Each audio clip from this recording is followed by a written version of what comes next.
Good evening. We welcome Dr. Jyoti Goyal, Critical Care and Internal Medicine from Metro Hospital, Faridabad. We thank you for the time in the studio, and we look forward to listening what you are going to tell us on the space of critical care, the management, the bacterial resistance, and what changes have you foreseen in your experience under critical care management? Yeah, in critical care, we all understand antibiotic resistance is a very big problem. No matter how much technologically we advance, but till the time we are not able to handle the antimicrobial resistance, we are not going to win this war.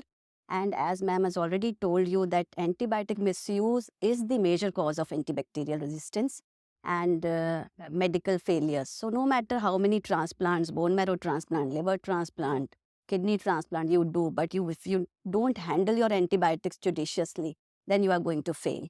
So that is why antimicrobial stewardship is extremely important, and not to misuse, not to abuse the antibiotic. And that is how we need to take a very important judicious bedside decision very carefully and very thoughtfully. And it's extremely important while handling the septic shock to give the right antibiotic in right dosages and in right timing. Timing is also extremely important. And it is not about just restricting the antibiotic, choosing the antibiotic very rightly. Sometimes you need broad spectrum antibiotic when you are not aware that what kind of bug you are dealing with, to contain the bug that then and there, because the timing of the antibiotic is the most crucial thing. The right antibiotic in right dosages and in the right timing. If you, the surviving sepsis guidelines say that if you use the appropriate antibiotic within 1 hour of your sepsis detection and admission of your patient, you can save and you can decrease the mortality by 30%, which is a huge number. No other intervention gives you that kind of mortality benefit.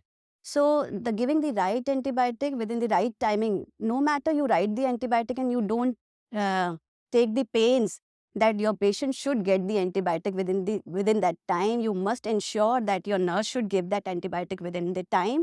And before giving the antibiotic, take the appropriate cultures. It is also extremely important so as to de-escalate the antibiotic after a certain period of time. So that's extremely important. Antibiotic stewardship is extremely important and forms the basis of hardcore critical care. So no matter the paraphernalia around it is huge and there are humongous like advancement in critical care. So not to miss the basics of the critical care. Right. What message would you like to give, your uh, young generation doctors, especially those that are in the ICU and the patient care?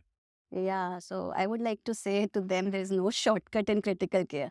So really, you really need to spend time with at the bedside. You really need to work really hard with lot of passion and hard work. And the learning curve is very high. Sometimes you think that's the same business again and again, but no matter, after 20 years of experience, we are still learning. So there's no shortcut, and you should not take these shortcut, and work hard, work with full commitment and passion. This is extremely enjoyable branch once you learn it and once you practice it rightly. As they say, shortcuts are deceitful. So thank you for bringing that out. And the third question, what is the prevalence of carbapenemus producing bacteria in your practice? So in our hospital, unfortunately, this carbapenem resistance is on the very higher this thing incidence. And earlier we were very much scared with the Acinetobacter and MDR pseudomonas. Nowadays we are struggling with handling of carbapenem resistance Enterobacteriaceae.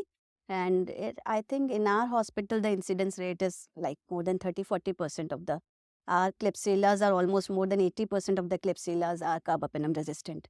Very And high. treatment options? And the treatment option is, as of now, we are like, till the time we are not very clear about the genotype.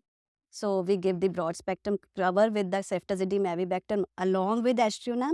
And once we get the genotypic, and sometimes it is oxa only, then we de-escalate to ceftazidime avibactam only, and then we don't continue with the aztreonam. And if it is it's NDM along with oxa, or we are not very sure, then we always combine it with aztreonam. With us in the NATCO Pharma studio it was Dr. Jyoti Goyal. We thank you so much for your time and for all the insights that you have shared. Yeah, thank you. We wish you all the best, Doctor.